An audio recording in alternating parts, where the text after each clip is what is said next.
Mobile sharing சைட்டான இன்ஸ்டாகிராமில் உங்களுடைய photos, வீடியோஸை பப்ளிக்காவும், பிரைவேட்டாவும் ஷேர் பண்ணலாம்.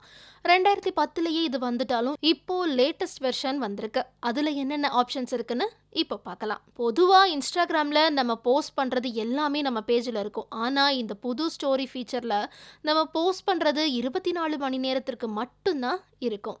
இன்ஸ்டாகிராமை அப்டேட் செஞ்சவங்க உங்க பேஜோட ரைட் கார்னர்ல யுவர் ஸ்டோரின்ற ஆப்ஷன் இருக்கும். அதுல லைவ், நார்மல், ப்ளூம்பர்க், ஹேண்ட் ஸ்ப்ரீன்ற 4 டைப் ஆப்ஷன்ஸ் இருக்கும். நார்மல் மோட்ல எப்பவும் எடுக்கிறது போலவே நம்ம போட்டோ எடுக்கலாம். இந்த மோட்ல வீடியோ எடுக்கணும்னா கீழே இருக்கிற சர்க்கிள் பட்டன் ஹோல்ட் பண்ணிட்டே ரெக்கார்ட் செய்யலாம். ப்ளூம்பர்க், இதில் நம்ம ஃபோட்டோஸ் எடுத்து அதை வீடியோவாக மாற்றிக்கலாம். இதில் என்ன ஸ்பெஷல்னா, ஃபோட்டோஸை வீடியோவை மாற்றினதும் அது நார்மலாக ப்ளே ஆகும். அதே வீடியோ ரிவர்ஸ் மோட்லையும் ப்ளே ஆகும். ஹேண்ட்ஸ் ஃப்ரீ மோடில் வீடியோ மட்டும்தான் நம்ம எடுக்கலாம்.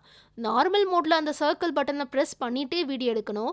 ஆனால் இந்த ஹேண்ட்ஸ் ஃப்ரீயில் ஒரு தடவை ப்ரெஸ் பண்ணாலே போதும். இன்ஸ்டால இருக்கிறது போலவே ஒரு சோஷியல் மீடியாவான ஸ்னாப்சாட்லையும் நிறைய ஆப்ஷன்ஸ் இருக்கு. ஆனா இன்ஸ்டாகிராம் ஸ்னாப்சாட்டை அள்ளி சாப்பிட்டுருச்சுன்னே சொல்லலாம்.